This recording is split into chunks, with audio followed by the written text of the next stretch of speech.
नमस्कार विद्यार्थी मित्रांनो, तुमचे आमच्या MPSC स्टडी पॉईंट या यूट्यूब चॅनलवरती हार्दिक स्वागत आहे. आजचा जो चर्चेचा विषय आहे स्पर्धा परीक्षेच्या दृष्टिकोनातून अतिशय महत्त्वपूर्ण विषय आहे. त्या विषयाचं नाव आहे jurisdiction power of supreme court, अर्थात सर्वोच्च न्यायालयाचे अधिकार आणि अधिकार क्षेत्र. आणि हा सेकंड लास्ट व्हिडिओ असेल सर्वोच्च न्यायालयाच्या सिरीजमधला, कारण एक उद्या छोटीशी क्लिप होईल. आजचं जे लेक्चर आहे हे लेक्चर महत्त्वपूर्ण याच्यासाठी आहे की बऱ्याच विद्यार्थ्यांनी मला फोन करून सांगितलं की काय काय घेतलं पाहिजे. मी तर तुम्हाला हे सांगेल की हे व्हिडिओ पाहिल्याच्या नंतर तुम्हाला पॉलिटीचं पुस्तक वाचण्याची गरज पडणार नाही, कुठलंच पुस्तक वाचण्याची गरज पडणार नाही आणि निश्चितपणे तुमच्या प्रयत्नाला खूप मोठ्या प्रमाणावरती हे पोषक ठरणार आहे. चला आपण आपल्या विषयाकडे येऊयात. सर्वोच्च न्यायालयाचे अधिकार आणि अधिकार क्षेत्र. मित्रांनो, भारतीय राज्यघटनेनं भारताच्या सर्वोच्च न्यायालयाला खूप विस्तृत आणि व्यापक स्वरूपाचे अधिकार दिलेले आहेत. कारण भारताचं जे सर्वोच्च न्यायालय आहे ते अमेरिकेप्रमाणे फक्त संघराज्यीय न्यायालय नाही, तर भारताचं सर्वोच्च न्यायालय हे ब्रिटनमधील हाऊस ऑफ लॉर्ड्ससारखे दाद मागण्याचे अंतिम न्यायालय आहे. म्हणून भारतीय राज्यघटनेने भारतीय सर्वोच्च न्यायालयाला अतिशय विस्तृत आणि व्यापक स्वरूपाचे अधिकार दिलेले आहेत. कारण सर्वोच्च न्यायालय हे राज्यघटनेचा अर्थ लावणारी आणि राज्यघटनेचं संरक्षण करणारी सर्वोच्च संस्था आहे. केवळ याच्यामुळेच नाही तर राज्यघटनेसोबतच भारताच्या सर्व नागरिकाच्या मूलभूत हक्काचं संरक्षण करणारी पण ही सर्वात महत्त्वाची संस्था आहे. भारताच्या कार्यपालिकेला सल्ला देणारी, सल्लागार स्वरूपाची आणि पर्यवेक्षणाचे अधिकार असणारी ही सर्वोच्च संस्था म्हणजे सर्वोच्च न्यायालय आहे. घटना संविधान सभेचे एक सदस्य होते अल्लादी कृष्णस्वामी अय्यर. हे अल्लादी कृष्णस्वामी अय्यर म्हणतात की भारताच्या सर्वोच्च न्यायालयाला जगातील इतर कोणत्याही न्यायालयापेक्षा सर्वात अधिक अधिकार या ठिकाणी प्राप्त झालेले आहेत किंवा दिलेले आहेत. मग सर्वोच्च न्यायालयाचे अधिकार क्षेत्र जे आहेत, या अधिकार क्षेत्रामध्ये वेगवेगळे अधिकार या ठिकाणी सामावलेले आहेत. त्याच्यामध्ये पहिला जो अधिकार क्षेत्र आहे ते प्रारंभिक अधिकार क्षेत्र, ज्याला ओरिजिनल ज्युरिस्डिक्शन असं म्हटलं जातं. नंबर 2 आहे आदेशाचे अधिकार क्षेत्र, रिट्स ज्युरिस्डिक्शन म्हटलं जातं त्याला. तिसरा आहे अपिलीय अधिकार क्षेत्र, अपिलिएट ज्युरिस्डिक्शन म्हटलं जातं त्याला. आणि अपिलीय अधिकार क्षेत्रामध्ये घटनात्मक बाबीविषयी अपील, कॉन्स्टिट्यूशनल मॅटर्स, दिवाणी खटल्याबाबत सिव्हिल मॅटर्स, फौजदारी खटल्याबाबत क्रिमिनल मॅटर्स आणि विशेष पुनर्विचार, अपील बाय स्पेशल लीव. आणि चौथं जे आहे ते सल्लादायी अधिकार क्षेत्र सर्वोच्च न्यायालयाला या ठिकाणी मिळालेले आहेत. आता आपण या ठिकाणी पुढचे जी कन्सेप्ट आहे ती एक एक कन्सेप्ट या ठिकाणी पाहण्याचा प्रयत्न करणार आहोत. त्यात सर्वात महत्त्वाचा जो अधिकार आहे सर्वोच्च न्यायालयाचा, तो अधिकार प्रारंभिक अधिकार क्षेत्र किंवा ओरिजिनल ज्युरिस्डिक्शन म्हणून ओळखला जातो. मग या प्रारंभिक अधिकार क्षेत्रामध्ये नेमके कुठले खटले येतात या संदर्भामध्ये आपण माहिती घेतली पाहिजे. जे खटले भारतातील इतर कोणत्याही न्यायालयात दाखल न करता सर्वप्रथम सर्वोच्च न्यायालयामध्ये दाखल केले जातात, त्यांचा समावेश प्रारंभिक अधिकार क्षेत्रात होतो. परत एकदा लक्षात ठेवा, जे खटले भारतातील इतर कोणत्याही न्यायालयामध्ये दाखल न करता सर्वप्रथम सर्वोच्च न्यायालयात दाखल केले जातात, त्यांचा समावेश प्रारंभिक अधिकार क्षेत्रात होतो. मग कोणते कोणते खटले आहेत ते? तर एक नंबर आहे त्याच्यामध्ये केंद्र विरुद्ध एक किंवा अधिक घटक राज्याचा वाद. हा सर्वप्रथम सुप्रीम कोर्टातच मांडला जातो, म्हणून याचा समावेश प्रारंभिक अधिकार क्षेत्रामध्ये होतो. नंबर 2 आहे 2 किंवा अधिक घटक राज्यातला वाद. हा सुद्धा सर्वोच्च न्यायालयाच्या प्रारंभिक अधिकार क्षेत्रात येतो. नंबर 3 आहे केंद्रीय कायद्याच्या घटनात्मक वैधता तपासण्याचा अधिकार. हा सुद्धा प्रारंभिक अधिकार क्षेत्रामध्ये येतो. आणि नंबर 4 आहे कलम 32 नुसार मूलभूत हक्काचे संरक्षक म्हणून जे काही अधिकार आहेत ते सर्व अधिकार प्रारंभिक अधिकार क्षेत्रामध्ये येतात. आता प्रारंभिक अधिकार क्षेत्रातले येणारे जे काही खटले आहेत किंवा विषय आहेत याच्या संदर्भामध्ये माहिती घेतली आपण. परंतु सर्वोच्च न्यायालयाच्या प्रारंभिक अधिकार क्षेत्रात न येणारे खटले कोणते कोणते आहेत हे सुद्धा माहीत असणं परीक्षेच्या दृष्टिकोनातून महत्त्वपूर्ण आहे. म्हणजे सर्वोच्च न्यायालयाच्या प्रारंभिक अधिकार क्षेत्रामध्ये न येणारे विषय कोणते कोणते आहेत, तर त्याच्यातला पहिला विषय आहे घटनापूर्व काळातील तह, करार, ठराव व सनदा अशा दस्तऐवजातून उद्भवणारे वाद हे प्रारंभिक अधिकार क्षेत्रामध्ये येत नाहीत. नंबर 2 आहे तहात, करारात सर्वोच्च न्यायालयाचे अधिकार क्षेत्र नसेल त्यातून उद्भवणारे विवाद हे सुद्धा सर्वोच्च न्यायालयाच्या प्रारंभिक अधिकार क्षेत्रात येत नाहीत. सर्वात महत्त्वाची गोष्ट आंतरराज्यीय जलविवाद हे सर्वोच्च न्यायालयाच्या प्रारंभिक अधिकार क्षेत्रात येत नाहीत. त्याच्यानंतरचा आहे विषय वित्त आयोगाकडे सोपवलेल्या बाबी सुद्धा सर्वोच्च न्यायालयाच्या प्रारंभिक अधिकार क्षेत्रात येत नाहीत. काही बाबी व निवृत्ती वेतनाबाबत केंद्र व राज्यातील फेररचना हा विषय सुद्धा सर्वोच्च न्यायालयाच्या अधिकार क्षेत्रात प्रारंभिक अधिकार क्षेत्रात येत नाही. केंद्र व राज्यातील सर्वसाधारण वाणिज्यिक विवाद हे सुद्धा प्रारंभिक अधिकार क्षेत्रात येत नाहीत. केंद्राकडून राज्याला मिळणारी नुकसान भरपाई ही सुद्धा प्रारंभिक अधिकार क्षेत्रात येत नाही. म्हणजे एकूणच बघितलं आपण परीक्षेच्या दृष्टिकोनातून या दोन्ही गोष्टी आपल्याला माहीत असल्या पाहिजेत. प्रारंभिक अधिकार क्षेत्रात येणारे विषय आणि प्रारंभिक अधिकार क्षेत्रात न येणारे विषय या दोन्ही गोष्टी आपल्याला लक्षामध्ये असल्या पाहिजेत. मुळामध्ये सर्वोच्च न्यायालयाच्या प्रारंभिक अधिकार क्षेत्रातील पहिला खटला जो आहे तो 1961 मध्ये पश्चिम बंगालने केंद्राविरुद्ध दाखल केलेला होता.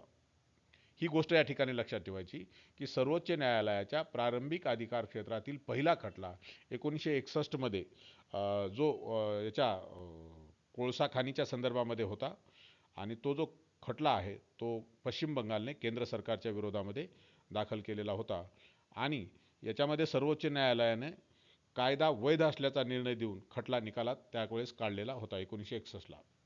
हे झाले प्रारंभिक अधिकार क्षेत्राच्या संदर्भामध्ये माहिती. दुसरा जो विषय आहे तो आदेशाचे अधिकार क्षेत्र. आता आदेशाचे अधिकार क्षेत्र म्हणजे रिट्स ज्युरिस्डिक्शन. भारतीय राज्यघटनेनुसार मूलभूत हक्काची हमी किंवा संरक्षणासाठी सर्वोच्च न्यायालयाची स्थापना करण्यात आलेली आहे. भारतीय नागरिकांच्या मूलभूत अधिकाराचं संरक्षण करण्यासाठी सर्वोच्च न्यायालय या संस्थेची स्थापना करण्यात आलेली आहे. पीडित नागरिकाच्या मूलभूत हक्काच्या अंमलबजावणीसाठी आदेश काढण्याचा जो काही अधिकार आहे तो आदेश काढण्याचा अधिकार ज्याप्रमाणे सर्वोच्च न्यायालयाला आहे अगदी त्याचप्रमाणे उच्च न्यायालयाला सुद्धा या ठिकाणी प्राप्त झालेला आहे. यामधला फरक एवढा आहे की सर्वोच्च न्यायालय फक्त मूलभूत अधिकाराच्या अंमलबजावणीसाठी आदेश देऊ शकतं. इतर अधिकारासाठी अशा प्रकारचे आदेश दिले जात नाहीत. ही गोष्ट या ठिकाणी लक्षात घेणं गरजेचं आहे. त्यानंतर उच्च न्यायालय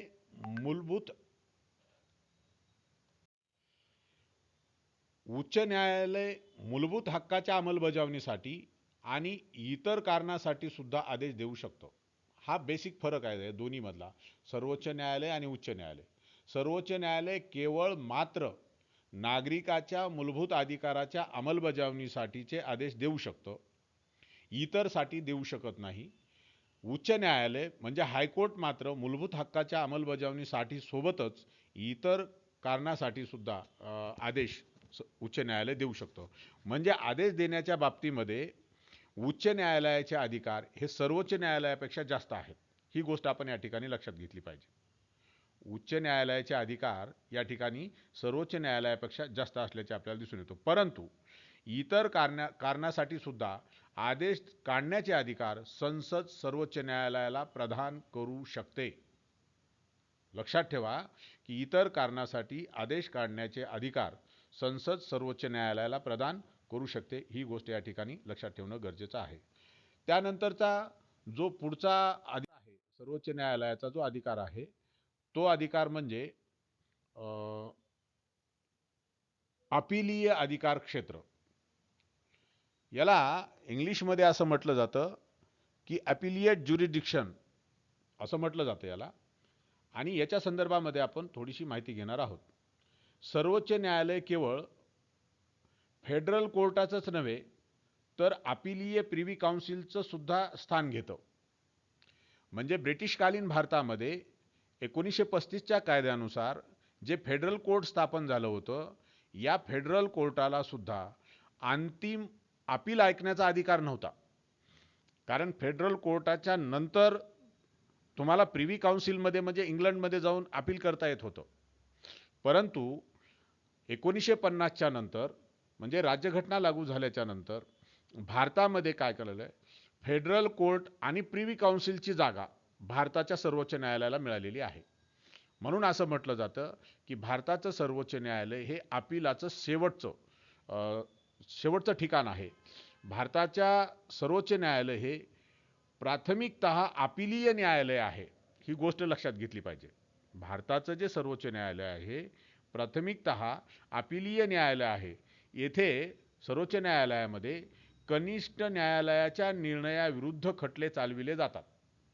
म्हणून सर्वोच्च न्यायालयाला अपिलीय न्यायालय असं म्हटलं जातं.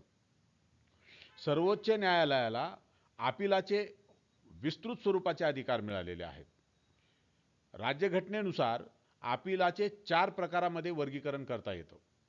त्याच्यामध्ये पहिला जो अपिलाचा अधिकार आहे तो घटनात्मक बाबीविषयीचे अपील, नंबर 2चा आहे दिवाणी खटल्याबाबत अपील, नंबर 3चा आहे फौजदारी खटल्याबाबत अपील, नंबर 4 आहे विशेष पुनर्विचाराबाबत अपील. अशा प्रकारे 4 प्रकारे अपिलाचं वर्गीकरण करता येऊ शकतं. त्यातला 1 नंबरचा जो मुद्दा होता घटनात्मक बाबीविषयीचे अपील. हे घटनात्मक बाबीविषयीचे अपील काय आहे? उच्च न्यायालयाच्या निर्णयाविरुद्ध सर्वोच्च न्यायालयात अपील असं करता येऊ शकतं या घटनात्मक बाबीविषयीच्या अपीलमध्ये. म्हणजे उच्च न्यायालयाने जो डिसिजन दिलेला आहे त्याच्या विरोधामध्ये सर्वोच्च न्यायालयामध्ये अपील करता येतं. मात्र इथं एक महत्त्वाचं गोष्ट लक्षात घेणं गरजेचं आहे की यामध्ये घटनेचा अर्थ लावण्याची आवश्यकता आहे असे उच्च न्यायालयाने प्रमाणित करावं लागतं.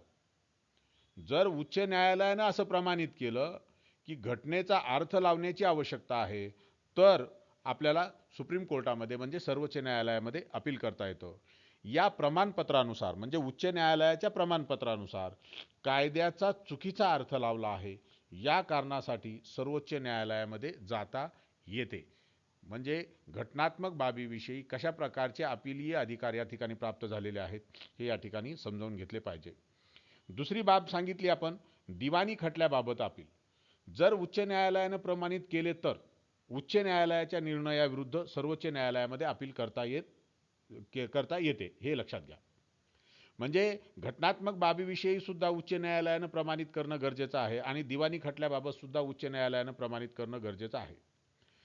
आता दिवाणी खटल्याच्या बाबतीत सर्वसामान्याच्या दृष्टीने महत्त्वाच्या कायद्याचा प्रश्न आहे.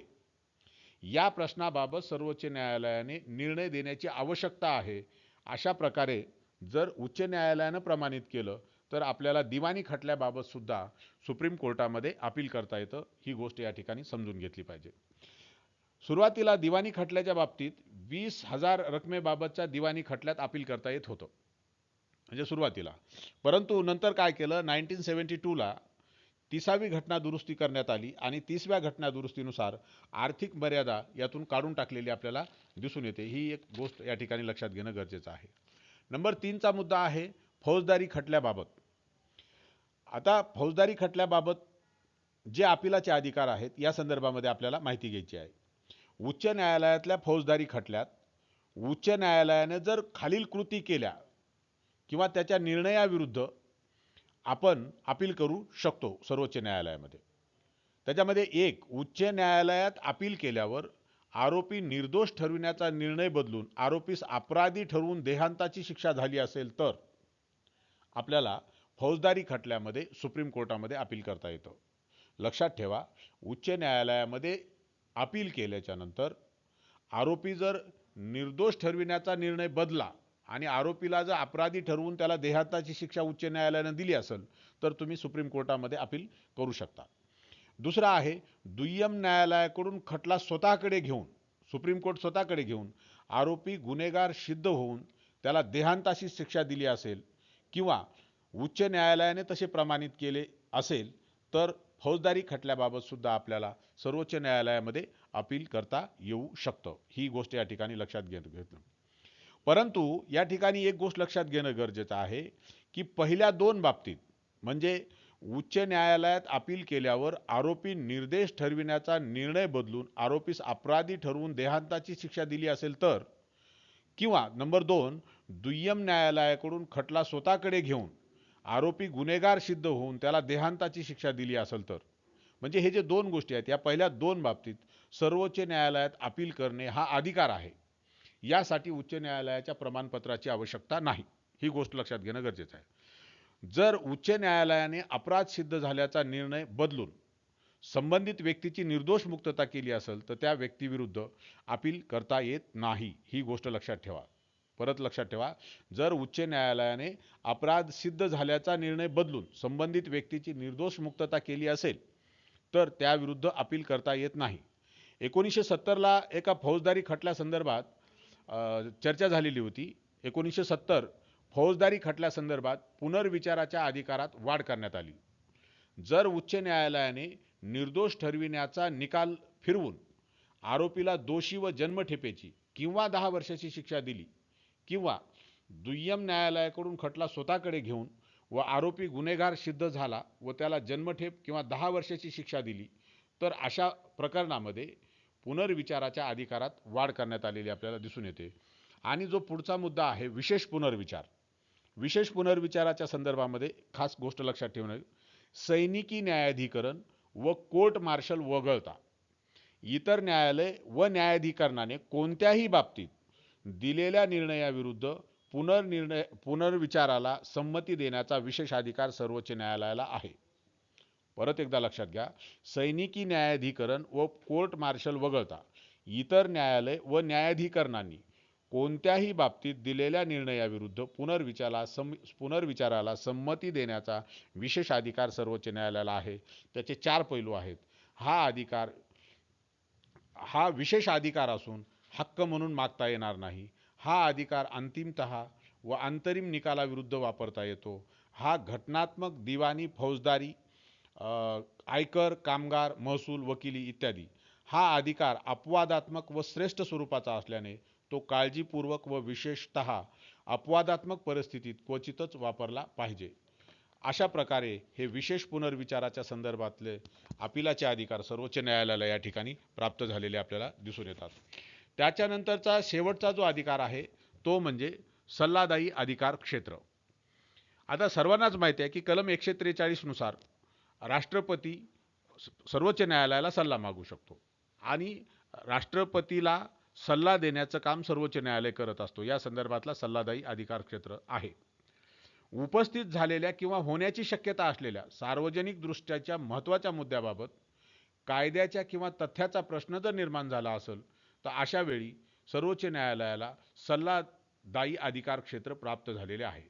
घटनापूर्व काळातील तह, करार, संकेत, सनदेतून उद्भवणारे विवाद जे आहेत या संदर्भातही सर्वोच्च न्यायालयाला सल्लादायी अधिकार क्षेत्र प्राप्त झालेले आहे. पहिल्या मुद्द्याबाबत सर्वोच्च न्यायालयाला आपले मत, सल्ला देऊ किंवा नाकारू सुद्धा शकतो. म्हणजे उपस्थित झालेल्या किंवा होण्याची शक्यता असलेल्या सार्वजनिक दृष्ट्याच्या महत्त्वाच्या मुद्द्याबाबत सल्ला देणं सर्वोच्च न्यायालय नाकारूही शकतं आणि देऊही शकतं. परंतु जो दुसरा मुद्दा आहे, दुसऱ्या मुद्द्याबाबत सर्वोच्च न्यायालयाला मत, सल्ला देणं बंधनकारक आहे. कारण ते जे सल्लादायी क्षेत्र आहे ते घटनापूर्व काळातील तह, करार, संकेत आणि सनदेतून उद्भवणारे विवाद आहेत. परंतु हे लक्षात घेतलं पाहिजे की सल्लादायी अधिकार क्षेत्र जे आहे ते अतिशय महत्त्वपूर्ण आहे. दोन्ही बाबतीत सल्ला असतो, न्यायिक निर्णय नाही. सल्ला देणं म्हणजे फक्त सल्ला असतो, त्याचा न्यायिक निर्णय नसतो. राष्ट्रपतीवर सर्वोच्च न्यायालयाने दिलेला सल्ला बंधनकारक नसतो. राष्ट्रपती सर्वोच्च न्यायालयाने दिलेला सल्ला स्वीकारूही शकतो आणि नाकारूही शकतो. अशा प्रकारे सर्वोच्च न्यायालयाचं जे काही सल्लादायी क्षेत्र आहे ते अतिशय महत्त्वपूर्ण आहे. लक्षात ठेवा की हा जो चॅप्टर आहे हा अतिशय महत्त्वपूर्ण आहे. मी तुम्हाला कन्फर्म सांगतो की तुम्हाला पुस्तक वाचण्याची गरज पडणार नाही. हा व्हिडिओ यूट्यूबवरतीच असेल. तुम्ही आमचा व्हिडिओ पाहाल, MPSC स्टडी पॉईंट डॉक्टर विकास कुमार या चॅनलला लाईक, कमेंट आणि सबस्क्राईब करा आणि याचा पुरेपूर वापर करा. एवढं मी सांगतो आणि थांबतो. धन्यवाद.